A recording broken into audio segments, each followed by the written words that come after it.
So, given that the Hytale announcement trailer has gathered 400,000 views and almost 30,000 likes in about a day's time, I thought I'd take a second to take a look at the website because there are some things on the website which we have not seen on the trailer yet.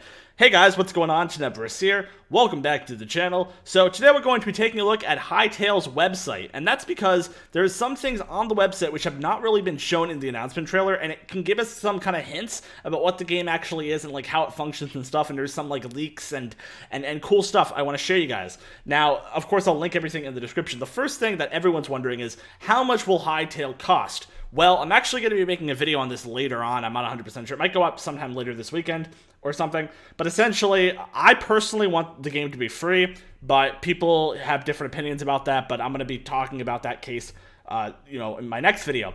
But anyway, here's the FAQ. It doesn't really tell you stuff that we don't already know. Just like, is it going to be free or paid? They're deciding it still, basically. They say they're going to still be uploading Hypixel, but I'm not 100% sure how long that's going to last. Anyway, now there's also a page called Get to Know Hytale's NPCs. So the first NPC that they show on here is something called a Quebec. And a Quebec? It kind of sounds like the Canadian province. So Quebec, it's like Quebec, right? So it says, in Hytale's NPC factions form societies with their own culture, habits, block set. What is a block set? Is that the blocks that they place and lift? I'm not aware of what a block set is. No one knows what that is yet. And role to play in the story. First, let's get to know some of the Hytale's friendlier inhabitants, Quebecs, who will become some of your earliest allies. So these are like kind of like NPCs that you kind of, I think, like maybe trade with or something. Here, this is what they look like, right? So it looks like there's like a lifestyle. So they age, they grow slower and slower until they stop moving completely, and then they release a burst of energy and become more like the trees they resemble. So they become trees. Like they grow really old.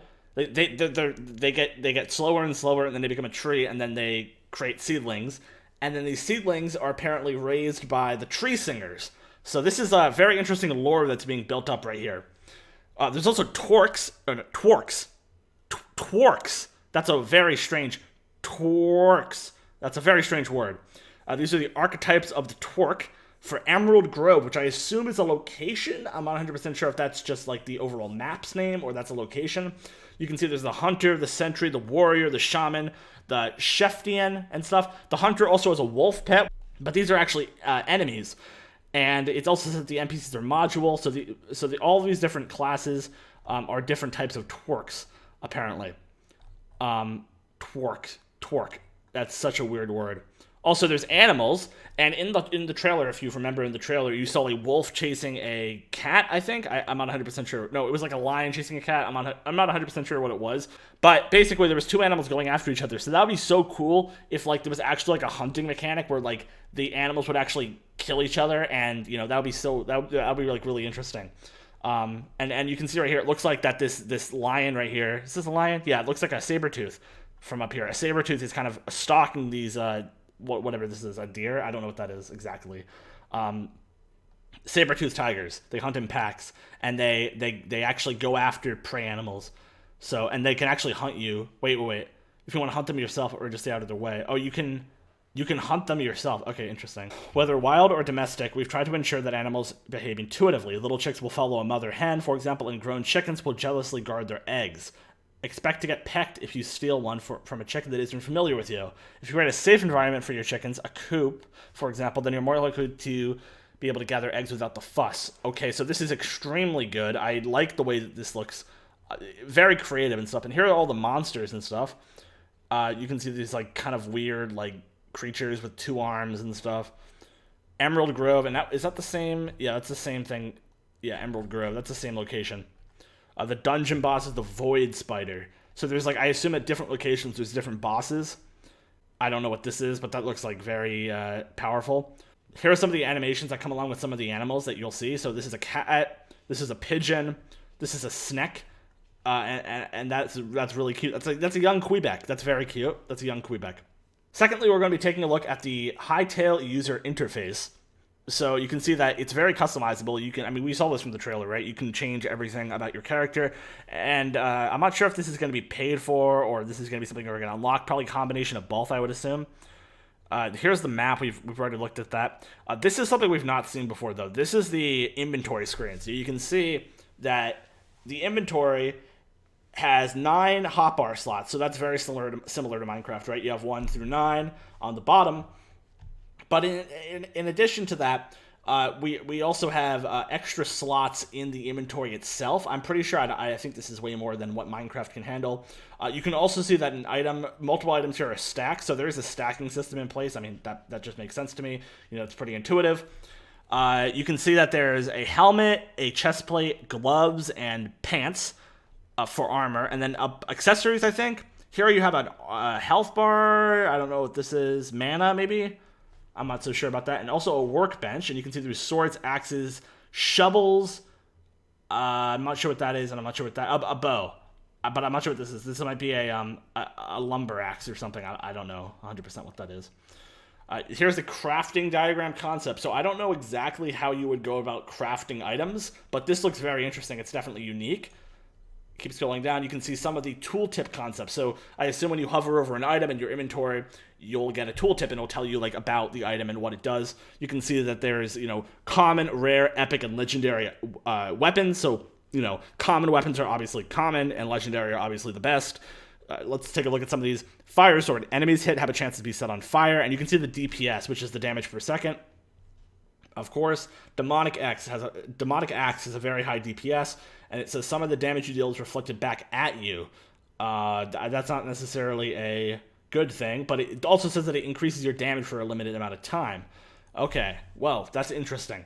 So that's the weapons and the NPCs. That's what we have so far for those.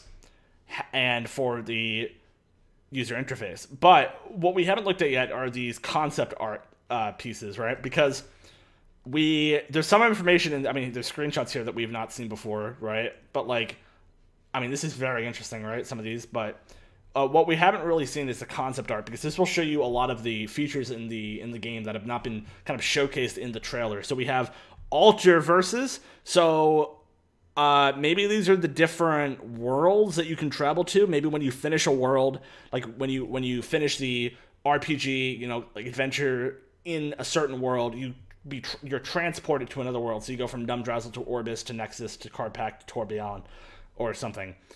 Here we go. We have containers.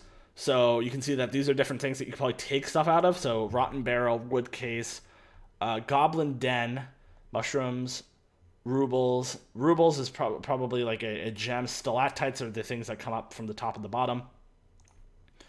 You can see that concept art of back gear. You can see that there's a shield, a jetpack, which is interesting, a parachute, which is also interesting, a quiver, which is, I think, the thing you hold arrows in. So you're probably going to need a quiver to use the bow, I assume. You can see there's, lanterns, the door. So this is, a Zone 1. I don't know exactly what Zone 1 it means, but here's some mobs and stuff. Watchtower, military outpost, trading post. This is all concept art. Now, this is interesting here. You can see that there's kind of a fire, wind, earth, lightning, water, void. So I maybe you'll have to master one of these skills. Like you'll master wind or master earth or master fire, or maybe you try to level them up all at once, or you do one individually. I'm not sure what leveling these up would actually give you in the game, but I guess we'll have to figure out. Also, Twerk runes. Gaia, Slothians, Fawns. Those are runes, I think, that maybe you get from killing the Torques. I'm not 100% sure. Here's another picture of kind of an area inside. The Kraken. So apparently there's probably a boss. Yeah, Deep Ocean. Probably a boss called the Kraken that you have to fight. What else is here? A Razor Spear, Leaf Armor. I'm not 100% sure how you get that, obviously. And here are the young growth stages. So you can see that it goes from a big tree to a little Quebec. A ziggurat, which looks like a big temple out in kind of a savanna area, and there's another one called the Sand Palace. So there's a bunch of these structures that kind of form. There's the ziggurat, there's the Sand Palace or prison cave, and then the Sand Palace. So there's also the Far Ocean Kraken, which looks like it's different than the Deep Ocean Kraken. It seems like it's a different creature, because the Deep Ocean Kraken looks a little bit different. This one's called the Far Ocean Kraken. Maybe it's the same thing, I'm not sure. There's the shark, the crab, the cave rex, the Dimetrodon, the raptor, the Makai, I don't know, prehistoric chicken. And then also cave layers. So you can see that there's different like layers when you go underground. There's like levels to it, right? It goes very far down.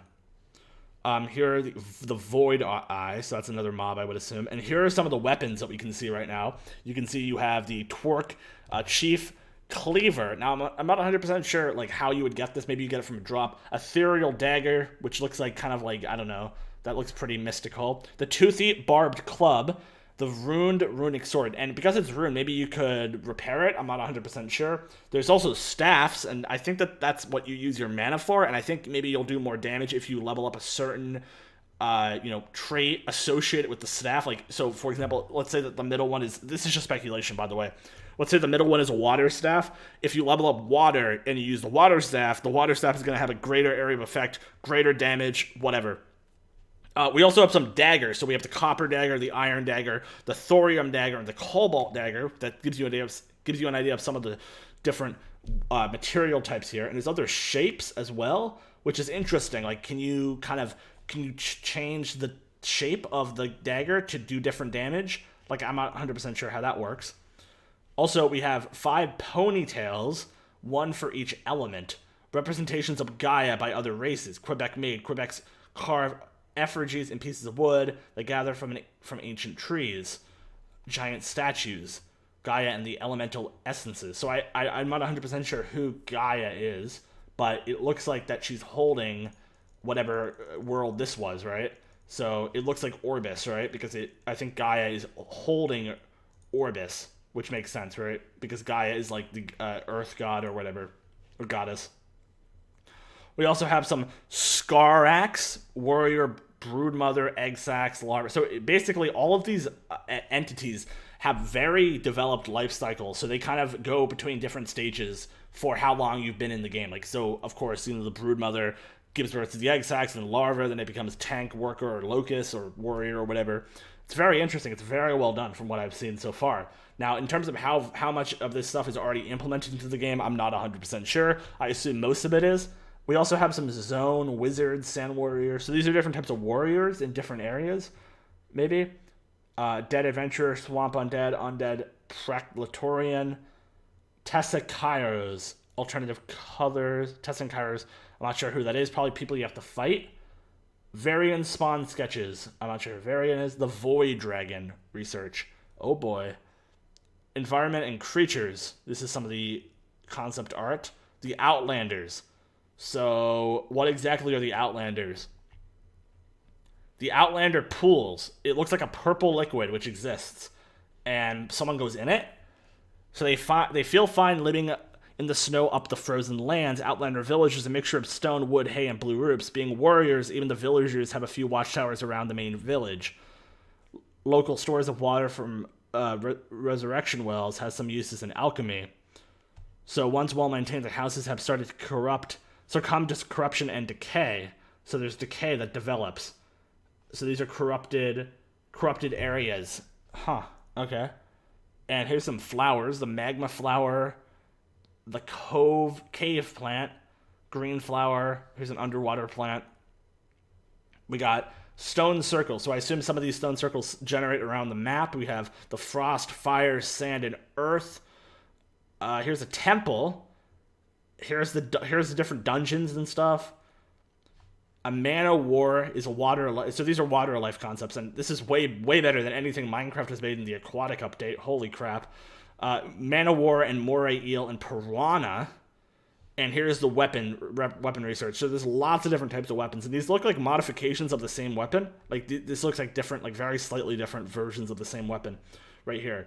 But that's pretty much it. That's all I really want to show you guys. I am super hype. You know, I looked through this before I made this video, and I was like so freaking hyped at like just the amount of content and the amount of work that, you know, Hypixel's put into this. It's actually insane. Like when this comes out, I'm going to be going massively in depth about the combat system, and also probably doing a let's play and then doing a huge in-depth analysis on the combat system, because I love analyzing, you know, that type of stuff. And Minecraft, I think I've talked about all I really want to talk about in Minecraft. I mean, will be a little bit more, but you know, when this comes out, I'm going to be massively investigating it. But yeah, guys, leave a comment if you're hyped for Hytale, and also leave a like on this video, join my Discord, and I'll see you guys later. Peace out.